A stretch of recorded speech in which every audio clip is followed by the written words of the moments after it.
on machines, fertilizers and pesticides, indigenous availability of micronutrients.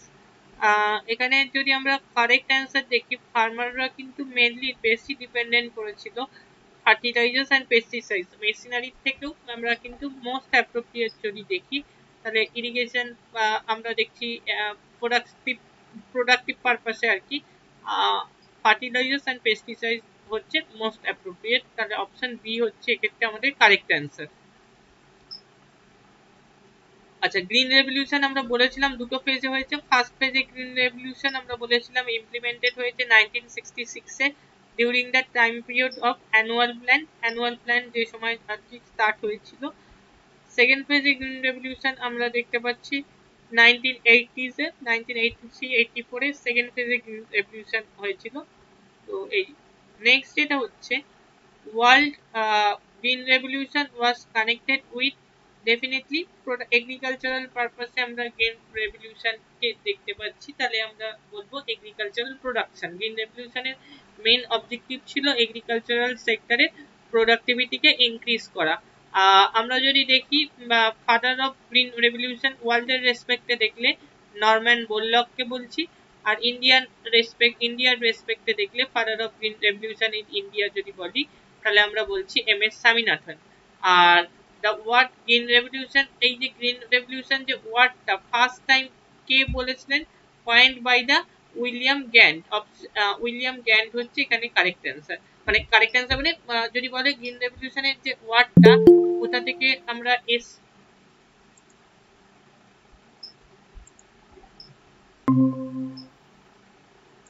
Green revolution ওয়ার্ডটাকে আমরা আসতে দেখছি কোথা থেকে, আমরা কিন্তু এখানে আমরা দেখতে পাচ্ছি উইলিয়াম গ্যান্ট কিন্তু ফার্স্ট টাইম গ্রিন রেভলিউশন ওয়ার্ডের কথা, ওই গ্রিন রেভলিউশন ওয়ার্ডটার কথা বলেছিলেন ফার্স্ট টাইম আর কি। নেক্সট হচ্ছে which of the following statement, next question number 3, which of the following statement is not true about NABARD. Not true about NABARD বলেছে কোশ্চেনটা। It is an apex institution in the rural sector. Definitely NABARD কে আমরা বলছি যে NABARD rural এরিয়াতে developmental পারপাসে NABARD কিন্তু কাজ করছে। NABARD এর মেন অবজেক্টিভ হচ্ছে রুরাল এরিয়াতে, সেটা এগ্রিকালচারাল পারপাসে হোক, সেটা নন এগ্রিকালচারাল পারপাসে হোক, মানে সেটা হতে পারে নন এগ্রিকালচারাল পারপাসে স্মল স্কেল যে ইন্ডাস্ট্রি গুলো আছে সেগুলো ডেভেলপমেন্টাল পারপাসেও NABARD কিন্তু বিভিন্ন ধরনের রিফাইন্যান্সিং বা ডেভেলপমেন্টাল পারপাসে বিভিন্ন ধরনের ফান্ড অ্যালোকেট করে থাকে, নাবার্ডের মাধ্যমে ফান্ড অ্যালোকেট হয়ে থাকে আর কি। যেটা গভর্নমেন্টের অ্যালোকেশন সেটা নাবার্ডের মাধ্যমে পৌঁছাচ্ছে আর কি। রিজিওনাল রুরাল ব্যাংকগুলো বলো বা ধরো কোঅপারেটিভ ব্যাংকগুলো বলো বা শিডিউল কমার্শিয়াল ব্যাংকগুলো বলো, এগুলো এটা হচ্ছে আমরা এই কারণে বলছি নাবার্ডকে আমরা বলতে পারি apex institution in rural sector. Option এটা যেটা আছে সেটা কারেক্ট। অপশন বি কি বলেছি, অপশন বি বলেছি ইট provides refinancing facilities to financial intermediaries operating in rural sector। তো এখানে আমরা ফাইন্যান্সিয়াল ইন্টারমিডিয়ারি বলতে আমরা কাদের বলছি, আমরা যে ইনস্টিটিউশন গুলো আছে যেমন ধরো রিজিওনাল রুরাল ব্যাংক বা ধরো হতে পারে cooperative bank, self help groups বা শিডিউল কমার্শিয়াল ব্যাংক, এদের মাধ্যমেই তো অ্যাকচুয়ালি ফাইনালি ইমপ্লিমেন্টেড হচ্ছে। নাবার্ড যে রিফাইন্যান্সিংটা করছে মানে নাবার্ডের যে ফান্ড গুলো সেগুলো কিন্তু পৌঁছাচ্ছে এদের কাছে, এদের মাধ্যমেই সেটা ফাইনালি পৌঁছাচ্ছে কমন পাবলিকের কাছে। নাবার্ডের সাথে কিন্তু কমন পাবলিক কখনোই ডাইরেক্টলি কিন্তু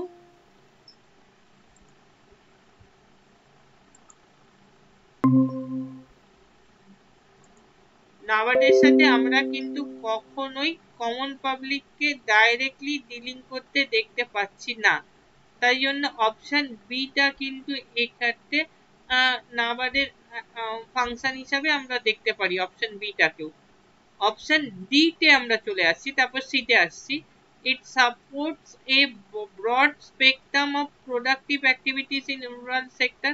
ডেফিনেটলি এটাও কিন্তু আমরা নাবার্ডের রেসপেক্টে দেখলে এটাকেও কিন্তু কারেক্ট বলবো, কারণ আমরা রুরাল এরিয়া রিলেটেড রুরাল সেক্টরের ডেভেলপমেন্টাল পারপাসেও রুরাল সেক্টরের রিফাইন্যান্সিং পারপাস হোক, রুরাল সেক্টরের ক্রেডিট প্রোভাইড করার কথা হোক, সমস্ত সেক্টরে সমস্ত জায়গাগুলোকে আমরা কিন্তু নাবার্ডকে দেখতে পারবো জায়গাগুলোতে আর কি।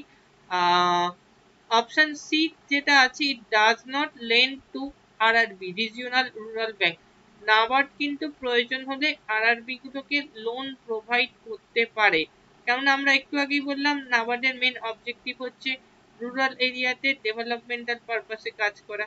কাজে এইটা কিন্তু নাবার্ডের ফাংশন হিসাবে আমরা দেখতে পারি না, নট ট্রু বলেছে, তাহলে অপশন সিটা কিন্তু কারেক্ট নয়। আমরা দেখতে পাচ্ছি যে নাবার্ড সেট আপ হয়েছে কোন ইয়ারে, 12 জুলাই 1982 তে আমরা দেখতে পাচ্ছি নাবার্ড সেট আপ হয়েছে during the time period of 6 5 year plan. কেননা 6 5 ইয়ার প্ল্যানের টাইম টেনিওর ছিল 1980 থেকে 1985 পর্যন্ত। এই 6 5 ইয়ার প্ল্যানের সময় আমরা নাবার্ডকে সেট আপ হতে দেখতে পাচ্ছি। কোন কমিটির রেকমেন্ডেশনে নাবার্ড সেট আপ হয়েছে, অনেক সময় কোশ্চিনটা কিন্তু আসে। নাবার্ড সেট আপ হয়েছে শিবারামন কমিটির রেকমেন্ডেশনে, এটাই। Next question, land reforms to government efforts add. Land রিফর্মের ক্ষেত্রে আমরা কি দেখতে পাচ্ছি, ল্যান্ড রিফর্মের ক্ষেত্রে মানে যে অপশনগুলো আছে কোনটা আর কি ঠিক হচ্ছে আর কি বলা যেতে পারে। এখানে আমরা এক এক করে অপশন দেখছি। অপশন বি থেকে দেখি, making the ownership rights to landlords more secure. ল্যান্ডলর্ডসকে ওনারশিপ আরো রাইটস আরো সিকিউর করার জন্য ল্যান্ড রিফর্ম অ্যাক্ট হয়েছে, এটা ঠিক নয়। রেগুলেশন ল্যান্ড প্রাইসেস, এটাও ঠিক নয়। Regulating land uses. Actually land রিফর্মটা কেন হয়েছিল, ল্যান্ডলেস লেবারার যারা ছিল, যারা টিনেন্ট ছিল বা যারা বর্গাদাস ছিল, অর্থাৎ নিজস্ব জমি জমা যাদের কোনো ছিল না, তাদের নামে একটা ল্যান্ড রেজিস্ট্রেশনের ব্যাপার আমরা কিন্তু ল্যান্ড রিফর্মের ফলে দেখতে পাচ্ছি। কাজেই আমরা ল্যান্ড রিফর্মের ক্ষেত্রে কোনটা ঠিকঠাক যদি বলি, তাহলে অ্যাবলিশন ওনারশিপ রাইটস টু নন কাল্টিভেটিং ল্যান্ডলর্ড, অর্থাৎ যারা ল্যান্ড ওনার ছিল তারা যে জমি জমাতে নিজেরা প্রোডাকশন করছে না, কোনো ধরনের প্রোডাক্টিভিটি হচ্ছে না, সেই জাতীয় ল্যান্ড গভর্নমেন্ট কি করেছিল, গভর্নমেন্ট ল্যান্ড ওনারদের থেকে কারেন্ট মার্কেট প্রাইসে পারচেস করেছিল। পারচেস করে সেটা ল্যান্ডলেস লেবারার যারা ছিল বা যারা টিনেন্ট ছিল বা যারা বর্গাদাস ছিল তাদের মধ্যে রিডিস্ট্রিবিউট করতে আমরা কিন্তু দেখতে পাচ্ছি। কাজে এক্ষেত্রে অপশন এটা কিন্তু ল্যান্ড রিফর্মের রেসপেক্টে দেখলে কারেক্ট। এছাড়াও আমরা দেখতে পাচ্ছি ল্যান্ড রিফর্মের ফলে যারা এই ইন্টারমিডিয়ারি একটা ক্লাস ছিল, সেই ক্লাসের মধ্যে আমরা বিলং করতে দেখতে পাচ্ছি হচ্ছে জমিনদারি বা রায়টওয়ারি বা মাহালবাড়ি যে সিস্টেমটা, যেটা আমরা দেখতে পাচ্ছি ব্রিটিশ পিরিয়ড থেকে চলে আসছিল, এই ইন্টারমিডিয়ারি ক্লাসটা টোটালি অ্যাবলিশড, এই ক্লাসটাকে টোটালি অ্যাবলিশড হতে আমরা দেখছি ল্যান্ড রিফর্মের ফলে। এটা একটা দেখতে পাচ্ছি। তার ফলে টিনেন্টস যারা, তাদের কিন্তু একটা তাদের দিক থেকে দেখতে গেলে তাদের একটা লাভই হয়েছে বলা যেতে পারে, কেননা তাদেরই তো মেনলি এক্সপ্লয়েট করতো এই এই ইন্টারমিডিয়ারি ক্লাসের মধ্যে যারা বিলং করতো। আরেকটা যেটা আমরা দেখছি ল্যান্ড রিফর্মের সময়, সেটা হচ্ছে ল্যান্ড রেজিস্ট্রেশনের ব্যাপার, যেটা বলছিলাম ল্যান্ডলেস লেবারারদের নামে নিজেদের নামে ল্যান্ড রেজিস্ট্রেশন হয়েছিল। ল্যান্ডলেস লেবারার বা টিনেন্টস এদের নামে ল্যান্ড রেজিস্ট্রেশন হতে দেখতে পাচ্ছি, তার ফলে তারা একটা সিকিউরিটি পেয়েছিল এবং ইকোনমিতে ইনকাম ইনইকুয়ালিটি কিছুটা হলেও রিডিউসড হয়েছিল বলা যেতে পারে। আর কি দেখতে পাচ্ছি, আর যেটা দেখতে পাচ্ছি ল্যান্ড রিফর্মের সময় একটা বললাম যেটা এই অপশন এটা যেটা হলো আর কি, এখানে যদি আমি একটু যদি এক্সপ্লেন করি, অ্যাকচুয়ালি ল্যান্ড সিলিং এর যে ব্যাপার, সেক্ষেত্রে একটা লিমিটেশন করা হয়েছিল যাতে এক্সট্রা জমি জমা আছে গভর্নমেন্টের যে লিমিটেশনটা, তারপরে যাদের এক্সট্রা জমি জমা থাকবে সেই extra land government current market প্রাইসে তাদের থেকে পারচেস করবে এবং সেটা ল্যান্ড সেই সেই যে এক্সট্রা যে ল্যান্ডটা গভর্নমেন্ট পারচেস করলো সেটাকে রিডিস্ট্রিবিউট করবে ল্যান্ডলেস লেবার যারা আছে তাদের মধ্যে। আরেকটা যেটা ফোর্থ ক্যাটাগরিতে আমরা দেখেছি ল্যান্ড রিফর্মের, সেটা হচ্ছে কনসলিডেশন অফ ল্যান্ড হোল্ডিং এর উপর ফোকাস করা হয়েছে, অর্থাৎ কোঅপারেটিভ ফার্মিং বা কনসলিডেশন অফ ল্যান্ড হোল্ডিং এর উপর ফোকাস করতে আমরা দেখতে পাচ্ছি। নেক্সট কোশ্চিন যেটা, green revolution was most successful in the year, এটা অ্যাকচুয়ালি ভুল আছে অ্যান্সারটা, এখানে কারেক্ট অ্যান্সার হবে 80s। দুটো ফেজে হয়েছিল, আমরা প্রথমেই বললাম গ্রিন রেভলিউশন, একটা গ্রিন রেভলিউশন হতে আমরা দেখতে পাচ্ছি 60s এ, ফার্স্ট ফেজে গ্রিন রেভলিউশন, সেকেন্ড ফেজে গ্রিন রেভলিউশন আমরা হতে দেখতে পাচ্ছি 80s এ। ফার্স্ট ফেজে গ্রিন রেভলিউশনের থেকে সেকেন্ড ফেজে গ্রিন রেভলিউশন, মানে ফার্স্ট ফেজে গ্রিন রেভলিউশন 1966 এ হয়েছিল, ইমপ্লিমেন্টেড বলা যেতে পারে অ্যানুয়াল প্ল্যানের সময়, আর সেকেন্ড ফেজে গ্রিন রেভলিউশন ইমপ্লিমেন্টেড হয়েছিল 1983-84 এ। ফার্স্ট ফেজের সাথে কম্পেয়ার করলে সেকেন্ড ফেজে গ্রিন রেভলিউশন মোস্ট সাকসেসফুল কেন বলছি, কারণ হচ্ছে ফার্স্ট ফেজে গ্রিন রেভলিউশনের সময় ধরো মোট মেনলি হুইট প্রোডাকশন হয়েছিল, সেকেন্ড ফেজে গ্রিন রেভলিউশনের সময় আমরা হুইটের পাশাপাশি রাইস, অয়েল সিডস এই সমস্ত প্রোডাকশন হতে দেখতে পাচ্ছি। তাছাড়াও আমরা দেখছি যে ফার্স্ট ফেজে গ্রিন রেভলিউশনের সময় যেরকম রিজিওনাল ইনইকুয়ালিটি ছিল, সেকেন্ড ফেজে গ্রিন রেভলিউশনের সময়ও আমরা রিজিওনাল ইনইকুয়ালিটিস একটা দেখতে পাচ্ছি। তা সত্ত্বেও যদি একটু দেখি যে রিজিয়নের মেনলি এফেক্টটা পড়েছিল ফার্স্ট ফেজে গ্রিন রেভলিউশন, সেকেন্ড ফেজে কিন্তু কিছুটা হলেও এক্সপ্যান্ড করেছিল বলা যেতে পারে। কম্পারেটিভলি আমরা মোস্ট সাকসেসফুল বলছি 80s এর গ্রিন রেভলিউশনকে। Green revolution has lead to mark in, definitely আমরা এখানে এই অ্যান্সারটাও কিন্তু ভুল আছে, একটু বলে দিই। Productivity of wheat, definitely option এটা তো কারেক্ট। রিজিওনাল ইনইকুয়ালিটিস এটাও ইনক্রিজ হয়েছিল গ্রিন রেভলিউশনের ফলে। ইন্টারপার্সোনাল ইনইকুয়ালিটিস এটাও ইনক্রিজ হতে দেখতে পাচ্ছি। এখানে কারেক্ট অ্যান্সার হবে অপশন ডি, কারেক্ট অ্যান্সার হবে option D. Green revolution has lead to mark increase in all of the above. Productivity of wheat এটা definitely correct. Regional inequalities green revolution এর ফলে আমরা দেখতে পাচ্ছি, পার্টিকুলার কিছু রিজিয়নে এফেক্ট গ্রিন রেভলিউশনের দেখতে পাচ্ছি, পাঞ্জাব, হরিয়ানা, উত্তরপ্রদেশের কিছু পার্ট, আর হচ্ছে ওয়েস্ট বেঙ্গলের কিছু পার্ট, এরকম পার্টিকুলার কিছু রিজিয়নে গ্রিন রেভলিউশনের এফেক্ট আমরা পড়তে দেখতে পাচ্ছি। ইন্টারপার্সোনাল ইনইকুয়ালিটিস বলতে কি বোঝাচ্ছি, যারা ধরো বিগ ক্যাপিটালিস্ট ফার্মার ছিল তারাই কিন্তু ম্যাক্সিমাম বেনিফিটেড হয়েছিল গ্রিন রেভলিউশনের ফলে। স্মল ফার্মার, মার্জিনাল ফার্মার, এদের পক্ষে কিন্তু hailing varieties of seeds, fertilisers, chemicals, pesticides, modern equipment, machinery এগুলো পারচেস করার মতো বা এগুলোর জন্য কস্ট বিয়ার করার মতো টাকা পয়সা ছিল না, তার মানে তারা সাফারার হয়েছিল বলা যেতে পারে। অল অফ দ্য অ্যাবাভ হচ্ছে এখানে correct answer. Objective of land reforms আর, ডেফিনেটলি আমরা এক এক করে বলছি। Increase in production, definitely correct. Increase in purchasing power of a rural people, এটাও আমরা দেখতে পাচ্ছি, কেননা টিনেন্স বা যারা ধরো দেখতে পাচ্ছি ল্যান্ডলেস লেবার, এদের নিজেদের নামে যেহেতু ল্যান্ড রেজিস্ট্রেশন হয়েছিল, এরা যদি নিজেদের জমি জমা পায়, নিজেদের জমি জমাতে যেরকম এফোর্ট দিয়ে প্রোডাকশন করবে, অন্যের জমি জমাতে তো সেরকম এফোর্ট দিয়ে প্রোডাকশন করবে না। তো স্বাভাবিকভাবে একদিকে যেরকম দেখতে পাচ্ছি প্রোডাক্টিভিটি ইনক্রিজ করেছে অপশন এ, তার পাশাপাশি রুরাল পিপল যারা ছিল তাদের ক্ষেত্রে পারচেসিং পাওয়ার কিছুটা হলেও ইনক্রিজ করেছে। Economic development with equity in distribution, এটাও কিছুটা হলেও আমরা দেখতে পাচ্ছি, কেননা একটা ল্যান্ড সিলিং এর ব্যাপার দেখতে পাচ্ছি। এক্সেস ল্যান্ড থাকলে গভর্নমেন্ট সেটা গভর্নমেন্টকে সেটাকে রিডিস্ট্রিবিউট করতে দেখতে পাচ্ছি। তাহলে এখানে কারেক্ট অ্যান্সার হচ্ছে all of the above. Next question, which of the following states grows sugarcane as a major crop? Uttar Pradesh. Next হচ্ছে Operation Borga refers to a program of universal registration of tenants, অর্থাৎ operation বর্গা যেটা আমরা first time দেখতে পাচ্ছি West বেঙ্গলের ক্ষেত্রে, এটা অ্যাকচুয়ালি ল্যান্ড রিফর্মেরই একটা পার্ট হিসাবে অপারেশন বর্গাকে আমরা ওয়েস্ট বেঙ্গলের ক্ষেত্রে অ্যাকচুয়ালি দেখতে পাচ্ছি। A program for universal registration of tenants, এটা হচ্ছে আমাদের কারেক্ট অ্যান্সার। অপারেশন বর্গার ফলে আমরা অ্যাকচুয়ালি একটা মোস্ট সাকসেসফুল প্ল্যান, একটা প্রোগ্রাম হিসাবে আর কি ওয়েস্ট বেঙ্গলের ক্ষেত্রে আমরা অপারেশন বর্গাকে ইমপ্লিমেন্টেড হতে দেখতে পাচ্ছি 1977-78 এ আর কি। এটা এই কারণে আমরা বলছি কারেক্ট অ্যান্সার হচ্ছে a program of universal registration of tenants, যারা ল্যান্ডলেস লেবারার বা বর্গাদার বলা যেতে পারে বা টেনেন্টস যেটাকে বলছি, তাদের নামে ল্যান্ড রেজিস্ট্রেশন হয়েছিল, এটা আমরা দেখছি। Operation Borga was first introduced in West Bengal. Next হচ্ছে NABARD, the national bank for agriculture and rural development was established in 1982, 12 July.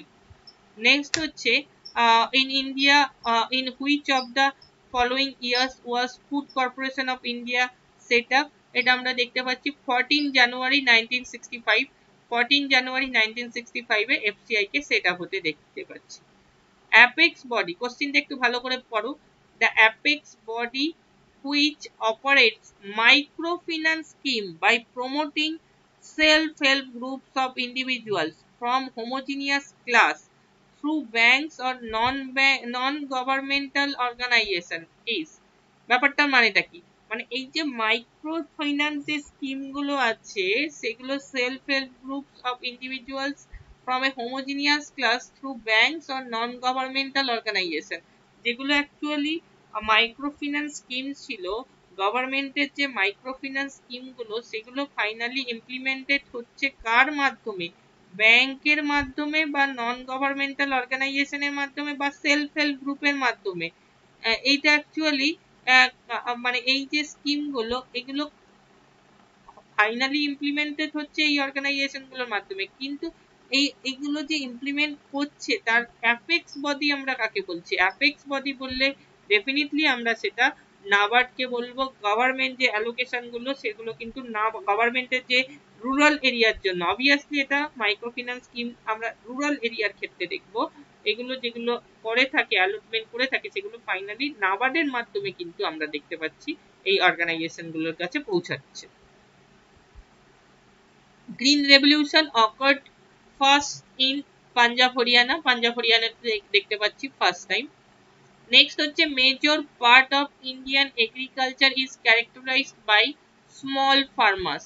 আমরা যদি লক্ষ্য স্মল ফার্মার কি আমরা যদি লক্ষ্য করি তাহলে দেখতে পারবো more than 80% farmers Indian agricultural সেক্টরের ক্ষেত্রে স্মল অ্যান্ড মার্জিনাল ফার্মার্স। এই যে আমরা একটা প্রবলেম বললাম ল্যান্ড রিফর্মের ক্ষেত্রে, যে প্রবলেমটা অ্যারাইজ করছে যে আমাদের fragmented and scattered maximum land, কারণটা কি?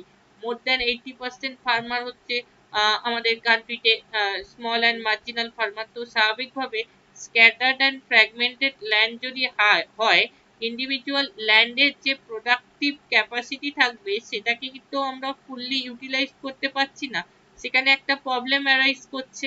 তো এটাই আর কি ক্যারেক্টারাইজ, এই কারণেই বলছি স্মল সাইজ ফার্মার। নেক্সট হচ্ছে land reforms largely benefited the economic condition of agricultural laborers, workers, small farmers, cooperative farmers. Land reforms largely benefited the economic condition of আমরা বলছি অপশন বি হবে। এটা আমি একটু ভুল আছে, একটু কারেক্ট করতে হবে এটা। ল্যান্ড রিফর্ম লার্জলি বেনিফিটেড, আমরা যদি বলি হ্যাঁ স্মল ফার্মারদেরও তো বেনিফিটেড হয়েছিল ডেফিনেটলি, তবে বর্গাদাস যারা একেবারেই জমি জমা ছিল না, প্রজা যাদের বলছে অ্যাকচুয়ালি অন্যের জমিতে চাষবাস করতো, তারাই তো ম্যাক্সিমাম বেনিফিটেড হয়েছিল, কাজে বর্গাদাস এটা আমরা বলতে পারি। নেক্সট হচ্ছে new agri structural strategy created special benefit for small farmers, big capitalist farmers, agricultural laborers, intermediate traders. New agri-structural strategy created special benefit for, আমরা একটু আগেই বললাম নিউ এগ্রিস্ট্রাকচারাল স্ট্র্যাটেজি বলতে আমরা 1960s এ এগ্রিকালচার রিলেটেড যে স্কিম পলিসি গভর্নমেন্ট অ্যানাউন্স করেছিল, যেমন ধরো আমরা দেখতে পাচ্ছি যে 5 ইয়ার প্ল্যানে যেগুলো বলেছিলাম, থার্ড 5 ইয়ার প্ল্যানের চলাকালীন সময় আমরা দেখতে পাচ্ছি intensive agricultural district programme, intensive agricultural area programme, আমরা দেখতে পাচ্ছি গ্রিন রেভলিউশনের জন্য একটা ইনিশিয়েটিভ নেওয়া হয়েছিল। তাহলে new agri structural strategy created special benefit for, আমরা দেখছি এটা অপশন বি হবে, big capitalist farmer.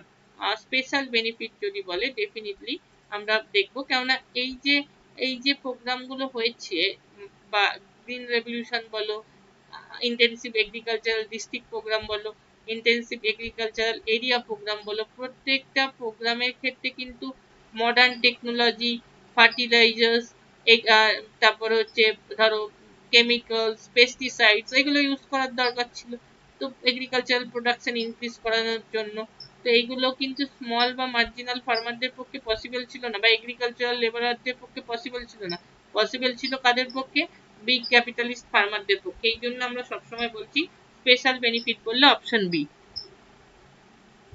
Revenue from agricultural income tax is collected and received by agricultural income tax বলেছে, এগ্রিকালচার রিলেটেড যাবতীয় যা কিছু হবে সবই কিন্তু আমরা বলবো state government, only state government. Option B হচ্ছে এক্ষেত্রে correct answer. Option B only state government কিন্তু এক্ষেত্রে আমরা কারেক্ট অ্যান্সার বলছি। নেক্সট কোশ্চিন আমরা যেটা আসছি, NABARD is associated with rural development. Definitely, NABARD is associated with rural development.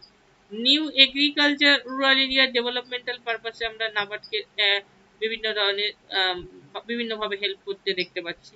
New agricultural strategy was introduced in the decade of, আমরা একটু আগেই বললাম এটা নিয়ে, 1960s 1961-62 তে যেরকম ইন্টেন্সিভ এগ্রিকালচারাল ডিস্ট্রিক্ট প্রোগ্রাম, 1965 এ আমরা ইন্টেন্সিভ এগ্রিকালচারাল এরিয়া প্রোগ্রাম, 1965 এ আমরা 1964-65 এ হয়েছে ইন্টেন্সিভ এগ্রিকালচারাল ডিস্ট্রিক্ট প্রোগ্রাম, 19 আমরা দেখতে পাচ্ছি 1966 a green revolution K implemented হতে। তাহলে এখানে অপশন বি হচ্ছে আমাদের এখানে 1960s ডিকেড দিয়েছে, তো 1960s হচ্ছে কারেক্ট।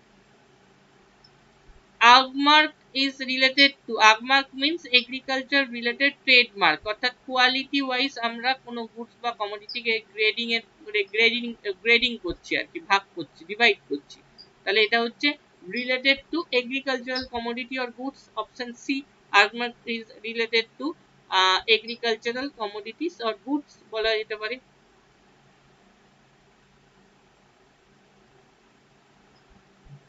নেক্সট হচ্ছে State Bank of India was formerly known as. আচ্ছা, আমরা ইনিশিয়ালি যদি লক্ষ্য করি তাহলে দেখতে পারবো যে যেটা স্টেট ব্যাংক অফ ইন্ডিয়া আমরা প্রেজেন্টলি দেখছি, এটাকে আগে কিন্তু আমরা ইম্পেরিয়াল ব্যাংক অফ ইন্ডিয়া হিসাবে দেখতাম, যেটা কিনা সেট আপ হয়েছে 1921 এ। এই ইম্পেরিয়াল ব্যাংক অফ ইন্ডিয়াকেই আমরা ন্যাশনালাইজ হয়েছে যদি বলে, এটা এরকম ভাবেও কোশ্চেনে আসে, ইম্পেরিয়াল ব্যাংক অফ ইন্ডিয়া কোন সময় ন্যাশনালাইজড হয়েছে, তাহলে আমরা বলবো অবশ্যই 1955 এ ন্যাশনালাইজড হয়েছে। ন্যাশনালাইজড হয়ে এটাকে আমরা স্টেট ব্যাংক অফ ইন্ডিয়া হিসাবে দেখছি। কাজেই স্টেট ব্যাংক অফ ইন্ডিয়ার আগের যে নাম সেটা আমরা কি হিসাবে দেখতাম, এটা হচ্ছে আমরা ইম্পেরিয়াল ব্যাংক অফ ইন্ডিয়া হিসাবে দেখতাম।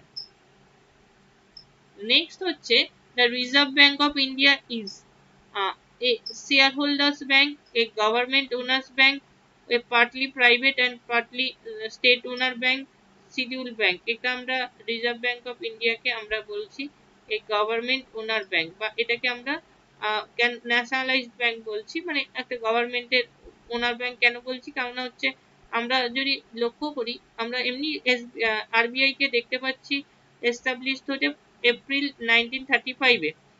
1935 এপ্রিলে আরবিআই এস্টাবলিশড হয়েছে, আর আরবিআই ন্যাশনালাইজড হয়েছে যদি আমরা দেখি, ন্যাশনালাইজড হয়েছে কিন্তু 1 জানুয়ারি 1949 এ। এই কারণেই আরবিআই কে আমরা বলছি, রিজার্ভ ব্যাংক অফ ইন্ডিয়া কে আমরা বলছি government owner bank. Bank rate is an instrument of credit control. Definitely credit control আমরা বলছি। ক্রেডিট কন্ট্রোল, আরবিআই যে ক্রেডিট কন্ট্রোল পলিসি আছে সেক্ষেত্রে আমরা দু ধরনের মেথড দেখেছিলাম, একটা হচ্ছে কোয়ান্টিটেটিভ মেথড দেখেছিলাম, একটা কোয়ালিটেটিভ মেথড দেখেছিলাম। কোয়ান্টিটেটিভ মেথডের আন্ডারে যে যে ইনস্ট্রুমেন্টগুলো আমরা অ্যাকচুয়ালি দেখেছিলাম সেগুলো হচ্ছে bank rate, repo rate, cash reserve ratio, statutory liquidity ratio, marginal standing facility. তাহলে bank rate is an instrument of credit control definitely। এগুলো ছিল কোয়ান্টিটেটিভ মেথডের আন্ডারে একটা ইনস্ট্রুমেন্ট। কোয়ালিটেটিভ মেথডের আন্ডারে যে যে ইনস্ট্রুমেন্ট গুলো ছিল সেক্ষেত্রে আমরা দেখেছিলাম ক্রেডিট রেশনিং, মরাল সুয়েশন, এরকম বিভিন্ন ইনস্ট্রুমেন্ট দেখেছিলাম। তবে এই ইনস্ট্রুমেন্ট গুলোকে ইউজ করে আরবিআই কিন্তু ইকোনমিতে ডাইরেক্টলি ক্রেডিট কন্ট্রোল করতে কখনোই পারতো না। একমাত্র কোয়ান্টিটেটিভ মেথডের আন্ডারে যে যে ইনস্ট্রুমেন্ট গুলো আছে সেগুলোকে ইউজ করে আরবিআই কিন্তু ইকোনমিতে ডাইরেক্টলি ক্রেডিট কন্ট্রোল করতে পারছে। The prudential norm is associated with banking sector reform। আমরা দেখছি prudential norm associated with banking sector reform। Option B হচ্ছে আমাদের এখানে কারেক্ট। মানে অ্যাকচুয়ালি prudential norm বলতে আমরা কি বোঝাচ্ছি, আমরা দেখতে পাচ্ছি যে কোনো রিস্কের কথা ভেবে কোনো ধরো ব্যাংক ভাবছে যে তার যে কোনো অ্যাসেট রিস্ক ওয়েটেড অ্যাসেট, সেই অ্যাসেটটা ফিউচারে নন পারফর্মিং অ্যাসেটের আন্ডারে চলে যেতে পারে। তো সেইটা ভেবে আগে থেকে ব্যাংকিং সেক্টরগুলো যে প্রিকশন নিচ্ছে যাতে তার নন পারফর্মিং অ্যাসেটের যদি কোনো কোশ্চেন চলে যায় সেটাকে সহজে সে রিকভারি করতে পারে সেই কন্ডিশনকে। এইটাকে আমরা বলছি প্রুডেন্সিয়াল নর্ম, যে স্টেপ আর কি ব্যাংকিং সেক্টর গুলো নিচ্ছে। তাহলে এটাকে বলছি the term prudential norm is associated with banking sector reform. Next হচ্ছে গ্র্যান্ড ব্যাংক ইজ লোকেটেড, এটা ইকোনমিক্স রিলেটেড নয় আর কি। Number 6 question, the place where banks settle their mutual claims.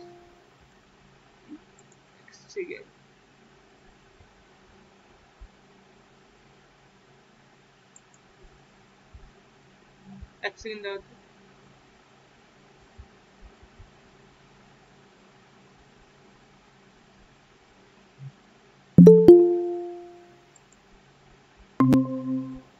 আচ্ছা তোমার নামটা কি বলো তো একটু? এসপিটি এটা কাকে? স্যার আমি সাগরিকা। ও আচ্ছা আচ্ছা আচ্ছা আচ্ছা, ঠিক আছে।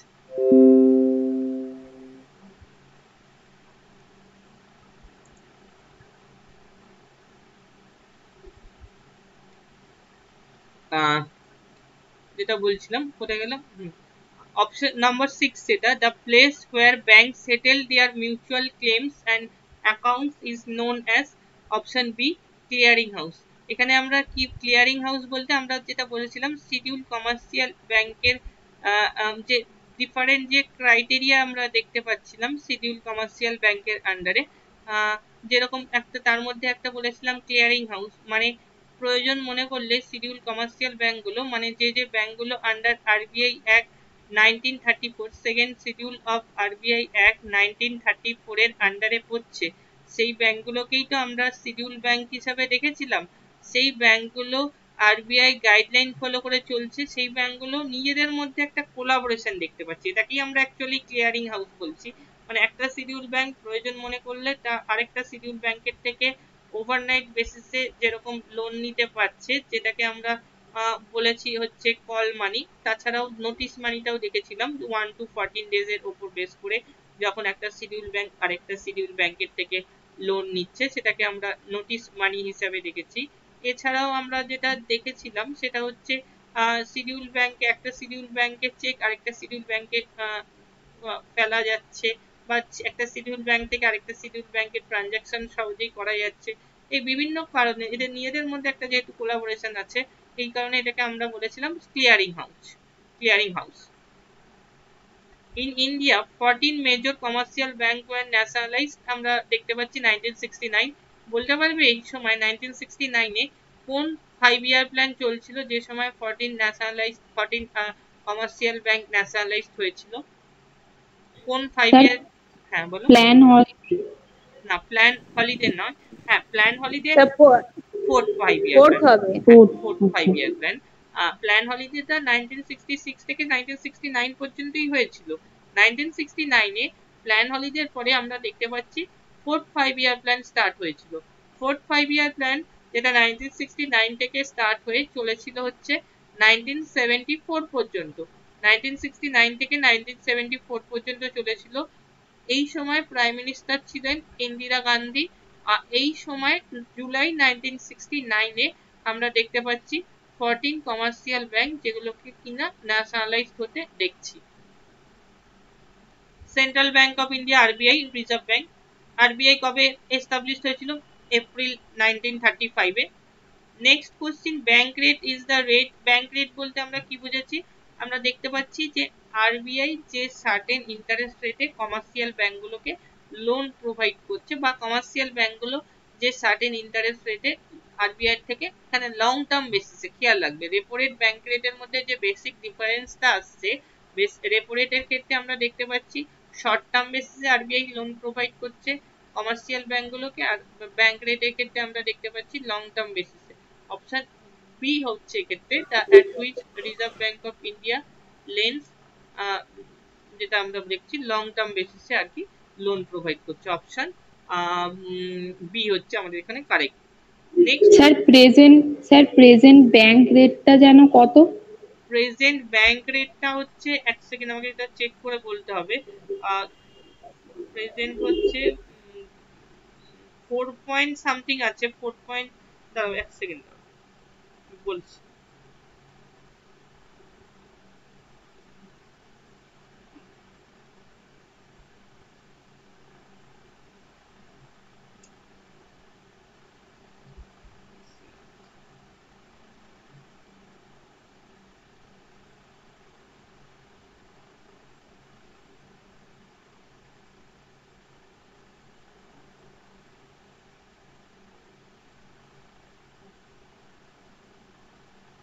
এই মুহূর্তে দাঁড়িয়ে ব্যাংক রেটটা আমরা দেখতে পাচ্ছি 4.25%।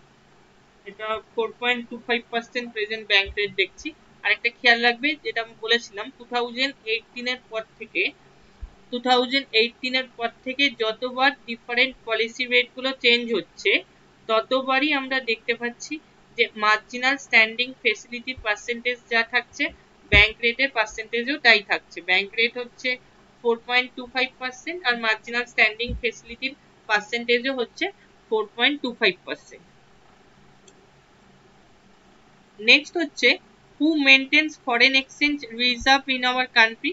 Definitely Reserve Bank of India. Foreign exchange রিজার্ভের মধ্যে আমরা দেখতে পাচ্ছি হচ্ছে ফরেন কারেন্সি থাকছে, গোল্ড থাকছে, আমরা দেখছি এর মধ্যে থাকছে হচ্ছে যেটা IMF এর স্ট্যান্ডার্ড কারেন্সি, বা যেটাকে আমরা স্পেশাল ড্রয়িং রাইটস বলছি, এগুলোকে দেখতে পাচ্ছি ফরেন এক্সচেঞ্জ রিজার্ভের মধ্যে থাকছে। ফরেন এক্সচেঞ্জ রিজার্ভ ইনক্রিজ করছে, মানে কখন ইনক্রিজ করে ফরেন এক্সচেঞ্জ রিজার্ভ?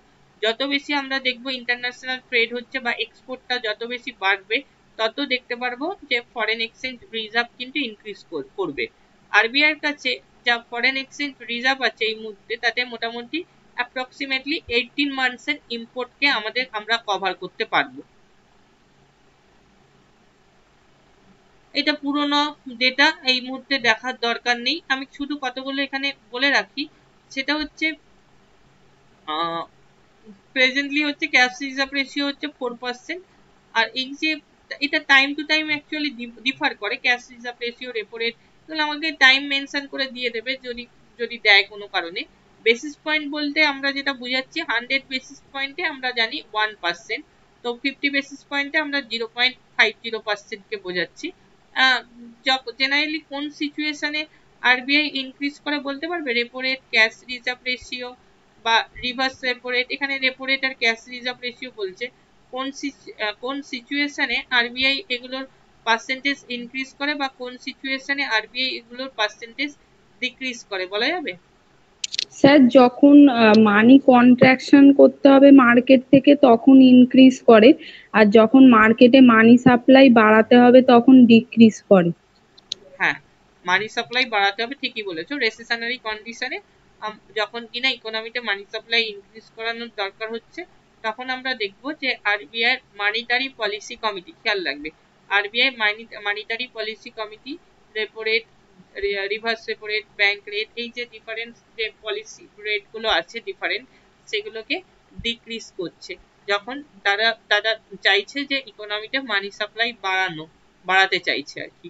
আর ইনক্রিজ করছে কখন? যখন ইকোনমিতে ইনফ্লেশনারি একটা ট্রেন্ড দেখা যাচ্ছে, ইনফ্লেশনকে কন্ট্রোল করতে গিয়ে repo rate, reverse repo rate, bank rate, cash reserve ratio, এইগুলো পার্সেন্টেজকে ইনক্রিজ করছে। দুটো সিচুয়েশনে দু রকম হচ্ছে, খেয়াল রাখবে।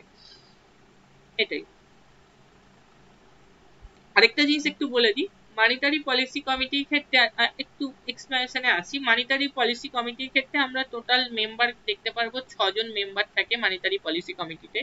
চেয়ারম্যান হিসাবে RBI গভর্নরকে দেখতে পারবো, এছাড়াও ডেপুটি গভর্নর থাকেন RBI।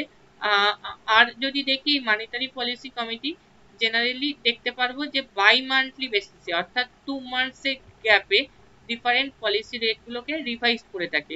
বছরে পলিসি রেট যে রিভাইজ করছে বছরে বাই মান্থলি বেসিসে, মোট টোটাল বছরে 6 বার কিন্তু পলিসি রেট গুলো রিভাইজ করে। এবার রিভাইজ করে মানে সব সময় যে রিভাইজ করছে এরকম না, মানে পলিসি রেট গুলোকে পাবলিশ করছে ইয়ারে 6 বার আর কি বলছি। এটা একই অ্যাজ ইট ইজ রেখে দিতে পারে। আগের বাই মান্থলি বেসিসে যা ছিল নেক্সট বাই মান্থলি বেসিসে সেম পার্সেন্টেজও মেনটেন করতে পারে, এটা টোটালি ইকোনমিক কন্ডিশনের উপর ডিপেন্ড করছে।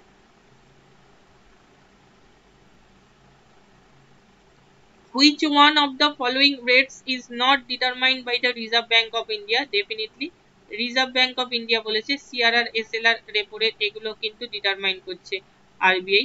Prime lending rate option D হচ্ছে আমাদের এখানে correct answer. Prime lending rate মানে প্রাইম কাস্টমারদের যে সার্টেন পার্সেন্টেজে আরবিআই লোন প্রোভাইড করছে, আরবিআই বলছি শিডিউল কমার্শিয়াল ব্যাংকগুলো লোন প্রোভাইড করে, মানে তাদের ক্ষেত্রে দেখা যায় অনেক সময় লোনের ক্ষেত্রে কিছু রিল্যাক্সেশন দিয়ে থাকে, কেননা যে কাস্টমাররা হয়তো দেখা যাচ্ছে একাধিকবার কোনো শিডিউল কমার্শিয়াল ব্যাংকের থেকে লোন নিয়েছে, লোন নেওয়ার পরেও সার্টেন টাইম পিরিয়ডের মধ্যে লোনের অ্যামাউন্টটা পে করে দিয়েছে, মানে এদের আর কি প্রাইম কাস্টমার হিসেবে দেখি আর কি। এদের ক্ষেত্রে কিছু কিছু সময় ব্যাংক লোন দেওয়ার ক্ষেত্রে কিছুটা রিল্যাক্সেশন দিয়ে থাকে। প্রাইম লেন্ডিং রেট এটা বলছি, এটা টোটালি কিরকম কি হবে সেটা টোটালি ইন্ডিভিজুয়াল শিডিউল কমার্শিয়াল ব্যাংকের উপর ডিপেন্ড করে। Next question, in order to control inflationary price rise, Reserve Bank directs banks to price rise বলেছি, মানে ইনফ্লেশনারি সিচুয়েশনে বলেছি। ইনফ্লেশনারি সিচুয়েশনে আরবিআই কি করছে, increase cash reserve ratio, RBI কিন্তু ক্যাশ রিজার্ভ রেশিও পার্সেন্টেজকে ইনক্রিজ করছে ইনফ্লেশনকে কন্ট্রোল করার জন্য। তাহলে এটাকে আমরা অ্যাকচুয়ালি কোন ধরনের মানিটারি পলিসির আন্ডারে ফেলছি, এটাকে আমরা ফেলছি ডিয়ার মানিটারি পলিসির আন্ডারে। দু ধরনের মানিটারি পলিসি হয়, একটা বলেছিলাম ডিয়ার মানিটারি পলিসি, আরেকটা বলেছিলাম cheap monetary policy. Dear monetary পলিসির ক্ষেত্রে আরবিআই ইনফ্লেশনকে কন্ট্রোল করার চেষ্টা করে, আর চিপ মানিটারি পলিসির ক্ষেত্রে আমরা দেখব যে রেসেশনারি সিচুয়েশনে মানি সাপ্লাইকে বাড়াতে গিয়ে RBI cheap monetary policy use করছে আর কি। এখানে হচ্ছে increasing reserve ratio, cash reserve ratio, এটা ক্যাশ রিজার্ভ রেশিও হতে পারে ইনফ্লেশনকে কন্ট্রোল করতে গিয়ে, ইনক্রিজিং রেপো রেট হতে পারে, ইনক্রিজিং রিভার্স রেপো রেট হতে পারে, ব্যাংক রেট হতে পারে, মার্জিনাল স্ট্যান্ডিং ফেসিলিটি হতে পারে। এই টার্ম লোন বলতে এখানে লং টার্ম বেসিসের লোনের কথা বলছে। For expansion of industries in India mainly provided by, এটা হবে টার্ম লোন যেহেতু বলেছে, লং টার্ম বেসিসের লোনের কথা যেহেতু বলেছে, এটা হবে option B development banks. Option B হচ্ছে আমাদের এখানে কারেক্ট অ্যান্সার। নেক্সট হচ্ছে the credit cooperative institution is at the village level. আমরা কোঅপারেটিভ যদি ইনস্টিটিউশন গুলোকে দেখি তাহলে আমরা দেখতে পারবো তিনটে টায়ার থাকে। একটা হচ্ছে আমরা দেখছি যে ডিস্ট্রিক্ট লেভেলে একটা, মানে একটা স্টেট লেভেলে দেখতে পাচ্ছি, একটা ডিস্ট্রিক্ট লেভেলে দেখতে পাচ্ছি, একটাকে আমরা দেখতে পাচ্ছি ভিলেজ লেভেলে। ভিলেজ লেভেলে আমরা যেটা আছে সেটাকে আমরা বলছি primary agricultural credit society. Actually তিনটে টায়ার থাকে কোঅপারেটিভ অর্গানাইজেশন গুলো বা কোঅপারেটিভ ব্যাংক গুলোর ক্ষেত্রে আমরা দেখতে পারি যে ভিলেজ লেভেলে অর্থাৎ লোয়ার লেভেলে যে টায়ারটা আমরা দেখছি সেটাকে আমরা বলছি primary agricultural credit society. Option A হচ্ছে এক্ষেত্রে কারেক্ট অ্যান্সার। নেক্সট হচ্ছে industrial credit is available for IDBI, IFCI, SFC, industrial development bank of India, industrial finance corporation of India, state finance corporation. এখানে প্রত্যেকটা অর্গানাইজেশনকেই আমরা দেখতে পাচ্ছি যে ইন্ডাস্ট্রিয়াল সেক্টরের ডেভেলপমেন্টাল পারপাসে শর্ট টার্ম বা লং টার্ম বেসিসে লোন প্রোভাইড করছে বা ক্রেডিট প্রোভাইড করছে। তো এখানে আমাদের কারেক্ট হচ্ছে option D all of the above. How many private commercial banks were nationalized in 1969? একটু আগেই বললাম 14, একই কোশ্চিন। নেক্সট হচ্ছে 1 rupee currency notes of India are issued by Ministry of Finance, Government of India. Option A হচ্ছে correct 1 rupee notes বললে। আর বাদ বাকি যে নোটস গুলো আছে সেগুলোকে ইস্যু করছে reserve Bank of India, ministry of finance issue হচ্ছে, আর সিগনেচার থাকছে ফিনান্স সেক্রেটারির 1 রুপি নোটের ক্ষেত্রে। বাদ বাকি নোটগুলোর ক্ষেত্রে সিগনেচার থাকছে আরবিআই গভর্নরের। EXIM bank of India deals with, EXIM bank means export import bank, যেটা এস্টাবলিশড হয়েছে 1982 তে। এর মেনলি যদি আমরা বলি এর মেন অবজেক্টিভ হচ্ছে এক্সপোর্ট বা ইম্পোর্টে বিভিন্নভাবে এক্সপোর্ট বা ইম্পোর্ট যাতে ডেভেলপ করা যায়, আরো বেশি করে ইনক্রিজ করা যায়, সেই জন্য হেল্প করে থাকে। তো deals with definitely the exports and imports of India. তো আমরা এক্সিম ব্যাংকের ক্ষেত্রে আরো যদি লক্ষ্য করি তাহলে দেখতে পারবো যে এক্সিম ব্যাংকগুলো কিন্তু এক্সপোর্টকে ইনক্রিজ করানোর জন্য অনেক সময় এক্সপোর্টের ক্ষেত্রেও ক্রেডিট প্রোভাইড করে থাকে যাতে এক্সপোর্টটা ইনক্রিজ করানো যায়। নেক্সট হচ্ছে SEBI. SEBI means security exchange board of India. যেই সেবিকে আমরা অ্যাকচুয়ালি ক্যাপিটাল মার্কেটের মধ্যে ইনক্লুড করছি। সেবির কাজ হচ্ছে stock market, share market, mutual fund এগুলোকে রেগুলেট করা বা কন্ট্রোল করা। এটা কাজ কিন্তু আমরা হ্যাঁ, এটা কাজ কিন্তু আমরা সেবি দেখতে পাচ্ছি। তো সেবি এস্টাবলিশড হয়েছে আমরা দেখতে পাচ্ছি 1988-এ। আর এখানে আমরা কোশ্চেন দাঁড়িয়েছে SEBI was given statutory recognition in 1992 under recommendation of, এটা অবভিয়াসলি এটা কিন্তু Narasimham committee. SEBI statutory recognition এটা আমরা দেখতে পাচ্ছি 1992-তে, কার রেকমেন্ডেশনে? নরসিংহম কমিটির রেকমেন্ডেশনে। Reserve Bank of India was established in the year 1935. একই question. Repo rate is announced by, যেহেতু মনিটারি পলিসি কমিটি নেই, রিজার্ভ ব্যাংক অফ ইন্ডিয়া আছে, আরবিআই হবে correct answer. Next question, a mixed economy in is one. Mixed ইকোনমির ক্ষেত্রে আমরা দেখতে পাচ্ছি পাবলিক সেক্টর, প্রাইভেট সেক্টর দুটোরই সাইমালটেনিয়াসলি এক্সিস্টেন্স দেখতে পাচ্ছি। আচ্ছা, বলতে পারবে ইন্ডিয়ান ইকোনমি যে মিক্সড ইকোনমি হয়েছে, Indian economy opted mixed economy on the basis of কিসের ওপর বেস করে হয়েছে, বলা যাবে?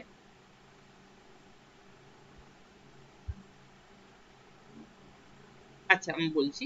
ইন্ডিয়ান ইকোনমি মিক্সড ইকোনমি হয়েছে 1948 এর first industrial policy. First industrial policy 1948, এটার ওপর বেস করে আমরা কিন্তু ইন্ডিয়ান ইকোনমিকে মিক্সড ইকোনমি হতে দেখতে পাচ্ছি। আর আর যদি লক্ষ্য করি তাহলে দেখতে পারবো কোন টাইম পিরিয়ড থেকে মিক্সড ইকোনমি হয়েছে ইন্ডিয়ান ইকোনমি। টাইম পিরিয়ড যদি আমাকে মেনশন করে তাহলে আমরা দেখবো যে সেকেন্ড 5 ইয়ার প্ল্যানের সময় থেকে ইন্ডিয়ান ইকোনমি কিন্তু মিক্সড ইকোনমি হয়েছে। সেকেন্ড 5 ইয়ার প্ল্যানের সময় থেকে আমরা ইন্ডিয়ান ইকোনমিকে মিক্সড ইকোনমি হতে দেখতে পাচ্ছি। আর আমরা দেখছি যে 1948 এর ফার্স্ট ইন্ডাস্ট্রিয়াল পলিসির ওপর বেস করে ইন্ডিয়ান ইকোনমিকে মিক্সড ইকোনমি হতে। Next question, in India per capital income is lowest in. Lowest বললে আমরা বলবো বিহার, হাইয়েস্ট বললে আমরা বলবো Goa. Balance of payment amount, balance of payment account of a country. Balance of payment বলতে আমরা কোনটাকে বলছি?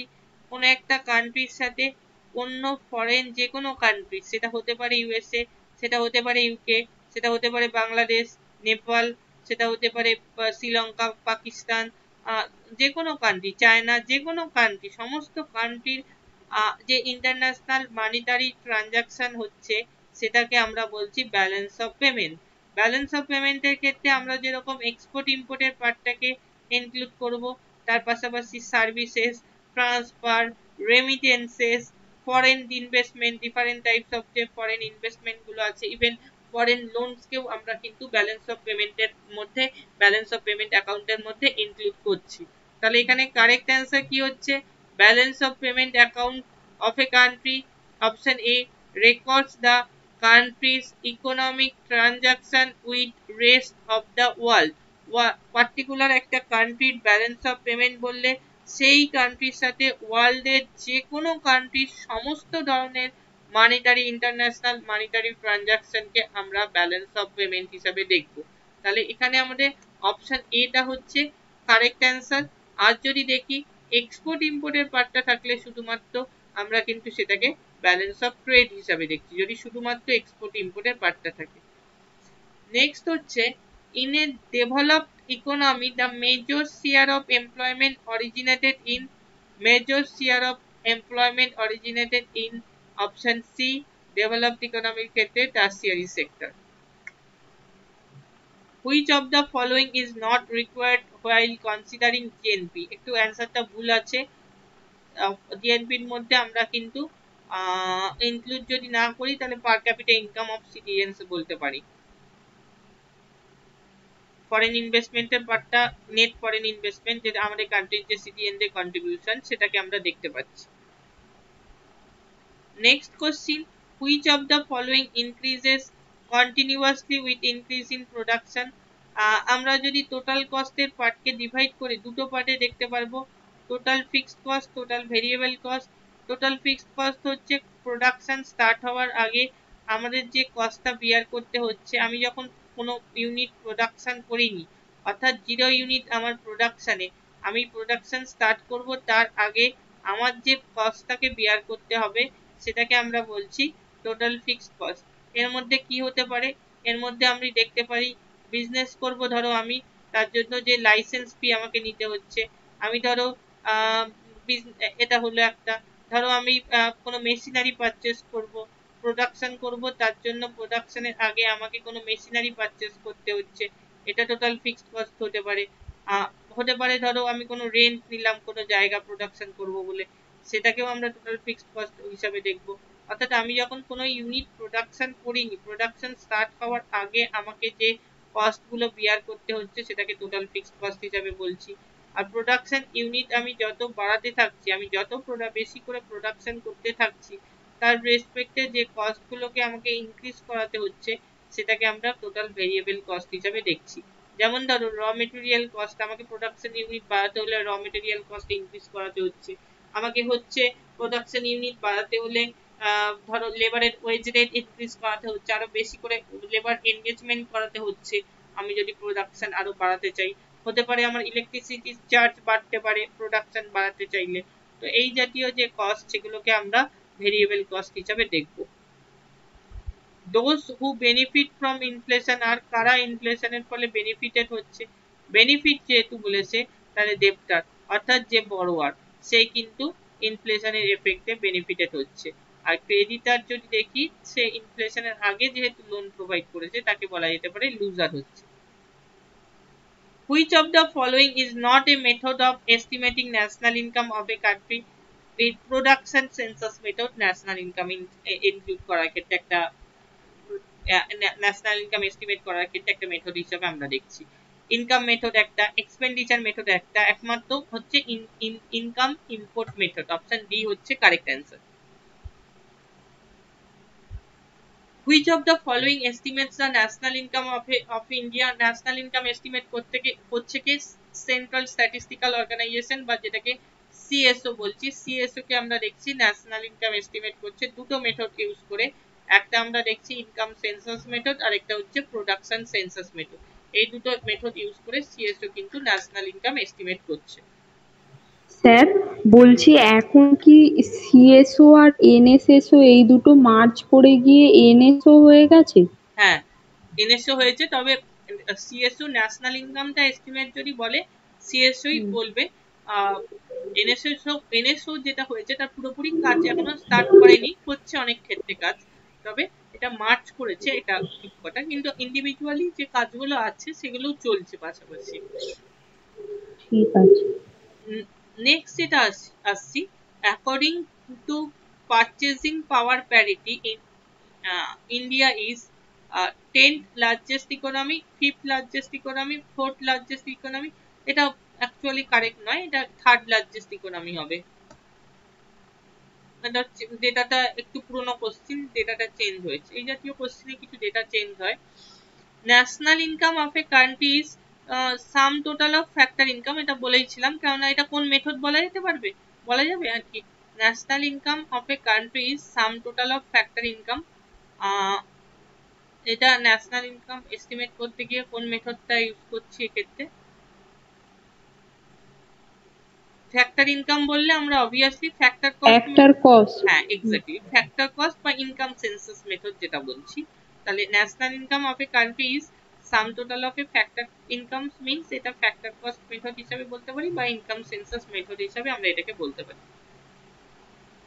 Largest source of India's gross domestic product, gross domestic produce is service sector, definitely. The group of society is most affected by continuous inflationary price rise. এখানে আমরা যদি এক এক করে অপশন দেখি, ট্রেডার্স এন্ড মার্চেন্টস বা self employed group, self traders and merchant যারা আছে তারা কিন্তু দেখতে পাচ্ছি যে যেরকম ধরো প্রাইস রাইজ করছে র মেটেরিয়াল গুলো, তারপর তার সে যে প্রোডাকশন গুলো করছে আর কি, যেগুলো সেল করছে মার্কেটে, সেগুলো যেরকম র মেটেরিয়াল গুলো প্রোডাকশন করতে গিয়ে যেরকম প্রাইস রাইজ করছে, তার রেসপেক্টে সেও কিন্তু যখন গুডস বা কমোডিটি মার্কেটে সেল করছে তার প্রাইসটাকে কিন্তু সেও রাইজ করাচ্ছে ইনফ্লেশনের রেসপেক্টে। তো সেলফ এমপ্লয়েড গ্রুপ যারা আছে তারাও দেখা যাচ্ছে নিজেদের ফিক্স যদি ইনফ্লেশন হয় তা বাড়িয়ে নিতে পারছে। ইনভেস্টার ক্লাসে যারা বিলং করছে ইনফ্লেশনের উপর বেস করে তারা তাদের কিরকম কি পলিসি নেবে সেটা ঠিক করছে, কিন্তু ফিক্সড ইনকাম গ্রুপে যারা বিলং করছে তাদের ইনকামের অন্য কোনো সোর্স নেই, যাদের যাদের ধরো রিটায়ারমেন্টের যদি বিশেষ করে আমরা যারা সিনিয়র সিটিজেন তাদের কথা যদি লক্ষ্য করি, তারাই তো মেনলি দেখতে পারবো ফিক্সড, বেশিরভাগ ক্ষেত্রে ফিক্সড ইনকাম গ্রুপে বিলং করছে। তো স্বাভাবিকভাবে যদি লক্ষ্য করি তার যেহেতু কোনো ফিক্সড কোনো তাদের কোনো আলাদা করে কোনো ইনকামের সোর্স থাকছে না, হয়তো রিটায়ারমেন্টের সময় একটা লামসাম অ্যামাউন্ট পেয়েছে, আমি একটা জাস্ট এক্সাম্পল হিসাবে ধরছি, সেটাকে ব্যাংকে রেখে সেই ইন্টারেস্টে হয়তো তার চলছে। ব্যাংকে ইন্টারেস্ট রেট যে ইনক্রিজ করছে যত দিন যাবে সেরকম কিন্তু নয়, ব্যাংকের ইন্টারেস্ট রেট আইদার দেখতে পাচ্ছি আমরা এক থাকছে তার সাথে, বা অনেক সময় দেখা যাচ্ছে যে ব্যাংকের ইন্টারেস্ট রেট কমেও যাচ্ছে, দুটোই হতে পারে। তো স্বাভাবিকভাবে যদি মোস্টলি অ্যাফেক্টেড বলে ইনফ্লেশনারি প্রাইস রাইজে, তাহলে ডেফিনেটলি সেটা আমরা বলবো option D, fixed income group. What is capital? Option C এখানে capital, capital is produce means of production, মানে অ্যাকচুয়ালি আমরা দেখি যদি লক্ষ্য করি যে যে ফ্যাক্টরস গুলো প্রোডাকশনের কাজে লাগছে তার মধ্যে আমরা দেখতে পাচ্ছি land, labour, capital, organisation.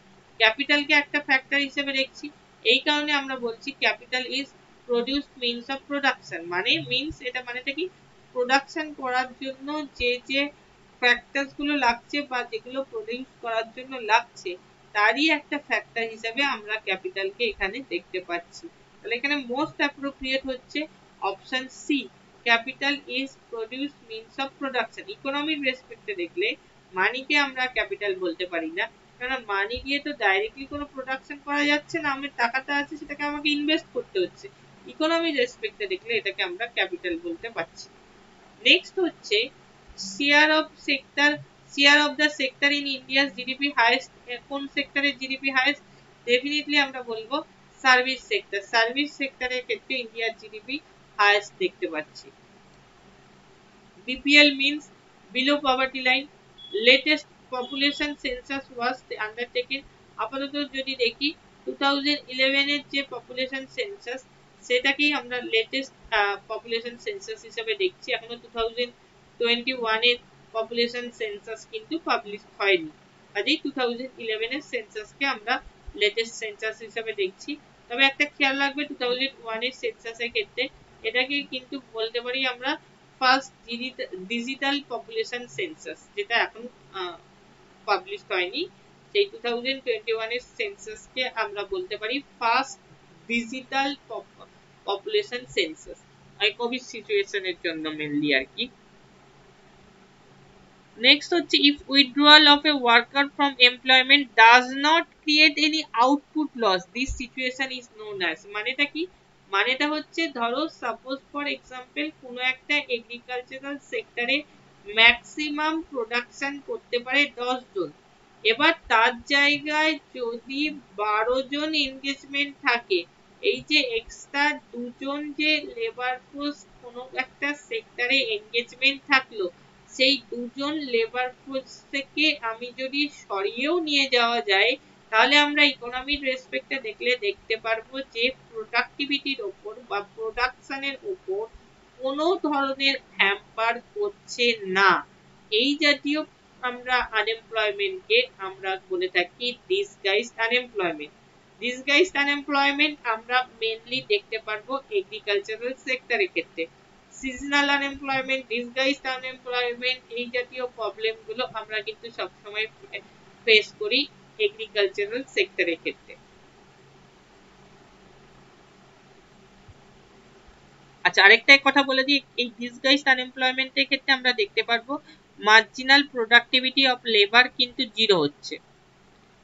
Find out the statement which false financial structure reform needs. False বলেছে, false, fall in government budget, মানে ফাইন্যান্সিয়াল স্ট্রাকচারের ক্ষেত্রে, ফাইন্যান্সিয়াল স্ট্রাকচারাল রিফর্মের ক্ষেত্রে কোন স্টেটমেন্টটা ফলস, মানে সোজা কথা যেটা ইকোনমিতে কোনোভাবেই ইকোনমিক গ্রোথের পক্ষে মানে সহায়ক নয়, বা ইকোনমির রেসপেক্টে যেটা কখনোই সহায়ক নয়, এই জাতীয় কন্ডিশনকে আমরা বলতে পারি economic structural reform. Fall in government budget deficit, definitely এটা ইকোনমিক ফাইন্যান্সিয়াল স্ট্রাকচারাল রিফর্মের একটা part. Increase in profitability of economic sector, definitely এটাও ফাইন্যান্সিয়াল সেক্টর রিফর্মের একটা পার্ট হিসাবে দেখছি। রিডিউস ইনফ্লেশনারি প্রেসার, ডেফিনেটলি এটাকেও আমরা একটা পার্ট হিসাবে দেখছি। অপশন বি তে যেটা আছে increase in balance of payment deficit, এটাকে কখনোই কি আমি ফাইন্যান্সিয়াল স্ট্রাকচারের রিফর্মের একটা পার্ট হিসাবে দেখবো? কারণ গভর্নমেন্ট যদি দেখি আমরা ব্যালেন্স অফ পেমেন্ট ডেফিসিটটা ইনক্রিজ করছে, সেটা তো কখনোই ইকোনমির পক্ষে ভালো না। কাজেই ফাইন্যান্সিয়াল স্ট্রাকচারাল রিফর্মের একটা পার্ট হিসাবে কখনোই এটাকে আমরা কিন্তু দেখতে পারি না। Apex Bank for supplying agricultural credit is NABARD. Pigeon farming means the tenant cultivates the land. Definitely, tenant যখন কোনো land cultivate করছে তখন সেই টার্মটাকে আমরা বলি যে pigeon farming. The rural landlords also supplies rural credit to the tenants. It is called semi-feudalism. ঠিক আছে এটা। নেক্সট হচ্ছে question, an economy may be analytically classified into. Analytically means overall, আমরা ইকোনমিকে ওভারঅল ক্লাসিফিকেশন করলে কোন কোন সেক্টরে ডিভাইড করতে পারি।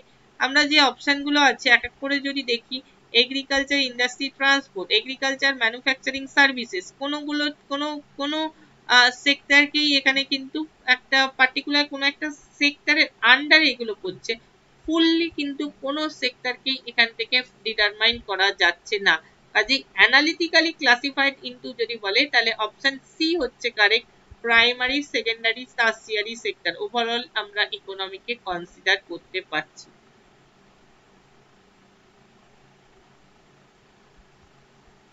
Which of the following taxes within the jurisdiction of the central government? আমরা এক এক করে দেখি, লাস্ট থেকে আসছি অপশন ডি থেকে। এক্সাইজ অন অ্যালকোহলিক লিকার্স, এটা অ্যাকচুয়ালি ইনডাইরেক্ট ট্যাক্সের মধ্যে পড়ছে। স্টেট গভর্নমেন্ট কিন্তু এটা আদায় করে থাকে, ইম্পোজ করে থাকে এবং স্টেট গভর্নমেন্টের ভাগে যাচ্ছে। যদি লক্ষ্য করি তাহলে দেখতে পারবো এক্সাইজ অন অ্যালকোহলিক লিকার্স, যেটা জিএসটির আন্ডারে যায়নি, ইনডাইরেক্ট ট্যাক্স এমন যেটা কিনা স্টেট আমরা দেখতে পাচ্ছি আলাদাভাবে আছে, যেটা জিএসটির আন্ডারে যায়নি।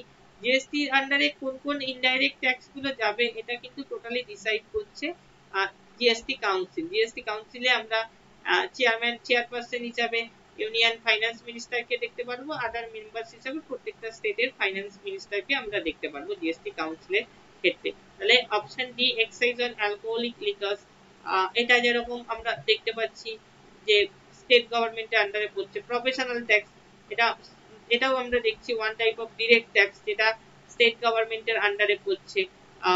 নেক্সট হচ্ছে ল্যান্ড রেভিনিউ, এটাকেও আমরা দেখছি স্টেট গভর্নমেন্টের আন্ডারে পড়ছে। একমাত্র কর্পোরেশন ট্যাক্স বা কর্পোরেট ট্যাক্স যেটা সেন্ট্রাল গভর্নমেন্ট ইম্পোজ করছে, এবং কর্পোরেশন ট্যাক্স বা কর্পোরেট ট্যাক্সকে আমরা বলতে পারি within the jurisdiction of the central government. Unorganised sector of India is characterised by, আমরা যদি লক্ষ্য করি তাহলে দেখতে পারবো মানি মার্কেটের দুটো পার্ট থাকে, একটা হচ্ছে আনঅর্গানাইজড সেক্টর, একটা হচ্ছে অর্গানাইজড সেক্টর। যে সেক্টরকে আমরা দেখতে পাচ্ছি আরবিআই কোনোভাবেই রেগুলেট বা কন্ট্রোল করে না, সেই জাতীয় সেক্টরকে আমরা কিন্তু আনঅর্গানাইজড সেক্টর বলে থাকি। অর্গানাইজড সেক্টরের ক্ষেত্রে আমরা কিন্তু আরবিআই কে কন্ট্রোল করতে দেখতে পারবো। Unorganised sector of India is characterised by, option A হচ্ছে কারেন্সি ট্রানজাকশন। আমরা যদি লক্ষ্য করি তাহলে দেখতে পারবো কোন কোন পার্টগুলো আনঅর্গানাইজড সেক্টরের আন্ডারে পড়ছে। মানি লেন্ডার্স হচ্ছে, কোনো ব্যাংকিং সেক্টরকে কিন্তু আনঅর্গানাইজ সেক্টরের আন্ডারে পড়তে দেখবো না। আমরা দেখছি যে আনঅর্গানাইজ সেক্টরের আন্ডারে হচ্ছে money lenders, chit funds, nidhis, indigenous bankers, এই জাতীয় অর্গানাইজেশন গুলোকে দেখতে পাচ্ছি। Next question, more than 50% of working population in India depend on, আচ্ছা এটা কিন্তু 50% হবে না, প্রেজেন্টলি 40 to 43% হবে ডিপেন্ড অন, এটা হবে obviously the primary sector.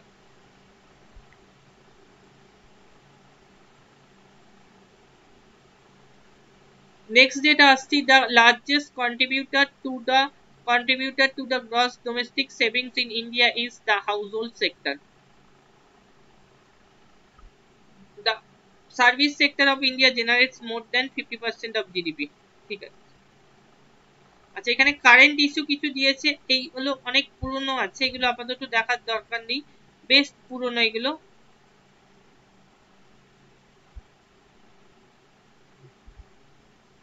Current যে ডিসইনভেস্টমেন্ট পলিসিতে আছে সেই ডেটাগুলো দেখবে 2019-20 প্রেজেন্টলি আমরা কত দেখতে পাচ্ছি, ডিসইনভেস্টমেন্ট টার্গেট নেক্সট ফাইন্যান্সিয়াল ইয়ারের জন্য নেওয়া হয়েছে 1,75,000 করোড়। কারেন্ট যে ডেটাগুলো এগুলো দেখতে হবে। হোলসেল প্রাইস ইন্ডেক্সে বেস ইয়ার 2011-12 এটা ঠিক নয়, কাজেই এখানে দরকার নেই এগুলো আপাতত। কারেন্ট ইস্যুর পার্টটা এই মুহূর্তে ডেটাগুলো এগুলো অনেক পুরনো আছে, ভুল আছে, দেখার দরকার নেই। Next question, which of the following are the principal aims of the ninth plan? ninth plan এর principal aims যদি বলে, তো আমরা যদি দেখি ninth plan এর টাইম টেনিউরটা কবে থেকে কবে ছিল, 1997 থেকে 2002 পর্যন্ত। Priority agriculture and rural development, ওয়ানটা correct. Containing the growth rate of population, 1-2 correct. 3 এরটাও কিন্তু correct. Strengthening the effort of build self reliance, 1-2-3 তিনটেই কারেক্ট, 4টা হচ্ছে না। তবে এটাও কিন্তু যে সময় কোশ্চিনটা এসেছিল এতটা ডিটেলসে 5 ইয়ার প্ল্যান থেকে আসবে না, কেননা যে সময় এসেছিল সেটা কারেন্ট ইস্যু হিসাবেই আমরা দেখছি, কেননা 1997 থেকে 2002 পর্যন্ত 5 ইয়ার প্ল্যানের টাইম টেনিউর ছিল, কোশ্চিনটা এসেছিল 1999 এ।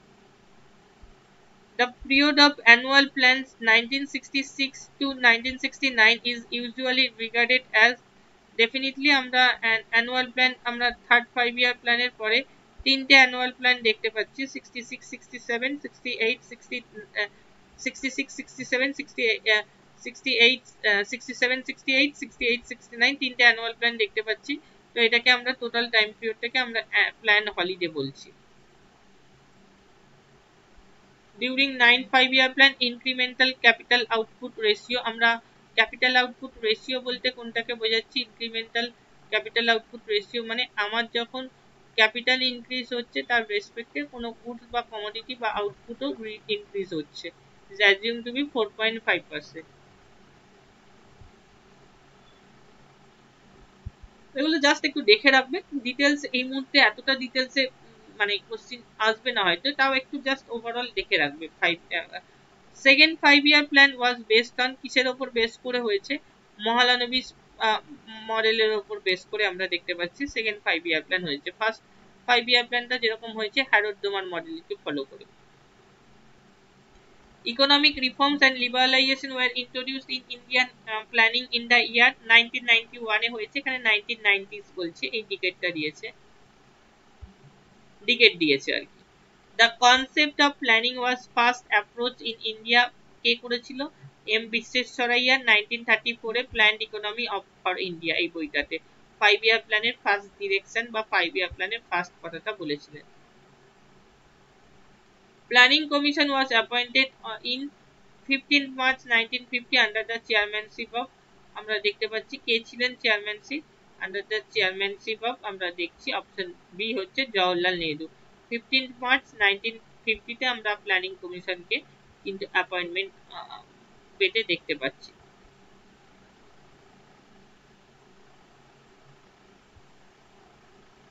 প্ল্যানিং কমিশনের চেয়ারম্যান কিন্তু সবসময় প্রাইম মিনিস্টার হয়ে থাকেন,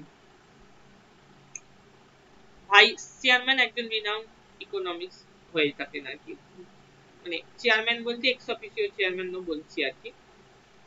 নেক্সট হচ্ছে 9 5 year plan was growth rate of GDP per annum is to be 6.5%. Data আছে just. Under chairmanship of Pandit Jawaharlal Nehru, Nehru Planning Commission was set up, was formed in the year 15th March 1950. Option B হচ্ছে correct.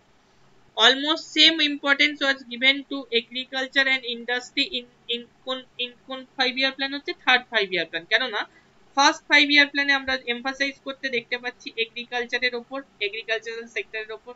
Second 5 year plan এ গিয়ে আমরা focus করতে দেখতে পাচ্ছি industrial সেক্টরের উপর। Without proper infrastructure industry, basic and heavy ইন্ডাস্ট্রির ওপর ফোকাস করা হয়েছিল সেকেন্ড 5 year প্ল্যানের ক্ষেত্রে আমরা দেখছি। সেই কারণে দেখতে পাচ্ছি সেকেন্ড 5 year প্ল্যান কিন্তু টোটালি ফ্লপ করেছিল। থার্ড 5 year প্ল্যানের ক্ষেত্রে দুটো ব্যালেন্স করে রাখা হয়েছিল, এগ্রিকালচার আর ইন্ডাস্ট্রি দুটোকেই ব্যালেন্স করে থার্ড 5 year প্ল্যানের ক্ষেত্রে এমফাসাইজ করা হয়েছিল। যদিও থার্ড 5 year প্ল্যান টোটালি আমরা ফেল করতে দেখতে পাচ্ছি, টার্গেটেড গ্রোথ রেটের কাছাকাছিও যেতে পারেনি, হাফেরও কম গ্রোথ রেট আমরা দেখছি টার্গেটেড গ্রোথ রেটে। এর মেন রিজন ছিল কি কনজিকিউটিভ দুটো ওয়্যার থার্ড 5 year প্ল্যান চলাকালীন সময় আমরা দেখছি, একটা হচ্ছে ইন্ডো পাক ওয়্যার আর একটা হচ্ছে Indo China war. Indian leader accepted planning from the experience of Russia, definitely.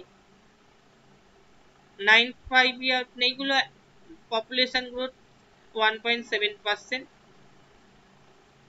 Next হচ্ছে India's first 5 year plan were finally approved by, আমরা দেখছি National Development Council NDC.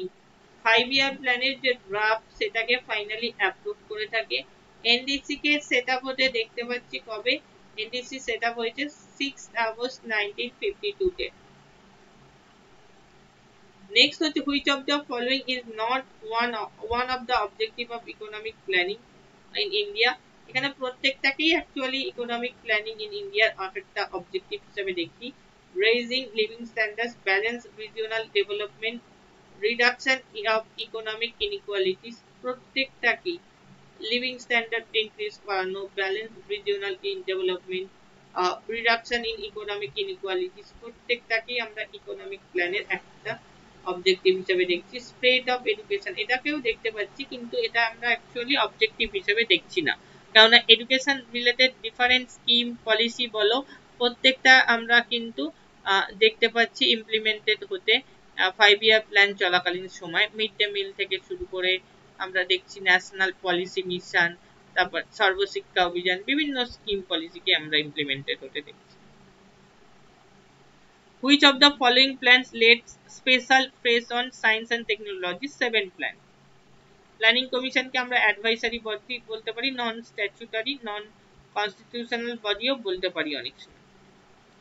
Objective of plan strategy followed first 7 plans was self reliance, means achieving self reliance, or যেটাকে আমরা বলছি আত্মনির্ভরশীলতা, অর্থাৎ modern নিজস্ব technology, modern technology use না করে বা মানে ফরেন টেকনোলজি ইউজ না করে নিজস্ব টেকনোলজি, সমস্ত কিছু সেলফ রিলায়েন্সের উপর কিন্তু আমরা জোর দিতে দেখতে পাচ্ছি ফার্স্ট 7 প্ল্যানের ক্ষেত্রে আর কি। Who finally approves draft of the 5 year plan? NDC, National Development Council. After which 5 year planning had to be given short holiday? আমরা দেখছি থার্ড 5 year প্ল্যান, কারণ ইন্ডিয়ান ইকোনমিক কন্ডিশন খুব খারাপের দিকে গেছিল, সেই কারণে আমরা দেখছি যে থার্ড 5 year প্ল্যানের পরে আমরা কিন্তু কনজিকিউটিভ দুটো ওয়্যার হয়েছিল, এটাই মেইনলি কজ ছিল শর্ট হলিডে নিতে দেখতে পাচ্ছি।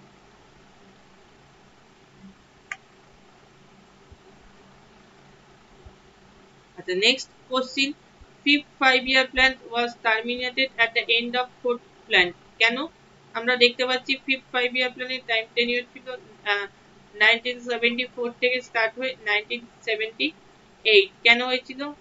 4 বছরের মাথায় কেন টার্মিনেট হয়েছিল? Janata government wanted to start a new plan with change objective and patterns. তো আমরা দেখতে পাচ্ছি জনতা গভর্নমেন্ট 1977 এর এন্ডে পাওয়ারে এলো, পাওয়ারে এসে কংগ্রেস গভর্নমেন্ট যে প্ল্যানিং কমিশন সেট আপ করেছিল বা কংগ্রেসের সময় যে প্ল্যানিং কমিশন চলছিল 5 year প্ল্যানগুলো চলছিল টোটালি কিন্তু আমরা দেখতে পাচ্ছি 5th 5 year প্ল্যানের চলাকালীন সময় এসে আমরা দেখছি যে এই প্ল্যানিং কমিশনের টোটালি কনসেপ্টটা চেঞ্জ করে জনতা গভর্নমেন্টকে দেখতে পাচ্ছি। জনতা গভর্নমেন্ট কিন্তু এটা জনতা গভর্নমেন্টকে আমরা দেখতে পাচ্ছি, জনতা পার্টির যে গভর্নমেন্ট সেই গভর্নমেন্টকে আমরা দেখতে পাচ্ছি যে প্ল্যানিং কমিশনের কনসেপ্টটাকে চেঞ্জ করে রোলিং প্ল্যান, নতুন ভাবে একটা প্ল্যান রাখতে, যেটাকে রোলিং প্ল্যান বলছি। রোলিং প্ল্যানের ইনিশিয়ালি টাইম পিরিয়ড ছিল 1978 থেকে 1983, যদিও রোলিং প্ল্যান 2 বছরের বেশি টিকতে পারল না। তো আমাদের এখানে কারেক্ট অ্যান্সার হবে option B.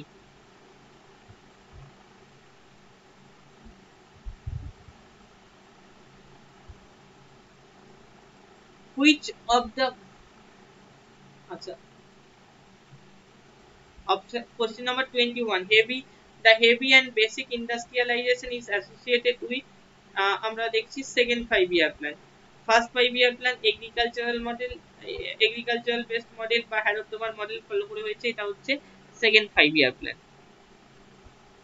Which of the following was the period of annual plans, আমরা 1966 থেকে 1969 মানে প্ল্যান হলিডেকে বলছি। আচ্ছা আজকে মোটামুটি এই অবধি রাখলাম, নেক্সট দিন এরপর থেকে কন্টিনিউ করব। এই অবধি যত অবধি বললাম এর মধ্যে কারোর কোনো বুঝতে অসুবিধা হলে আমাকে বলো। ও ঠিক আছে, তাহলে মোটামুটি বোঝা গেল তো? হ্যাঁ স্যার।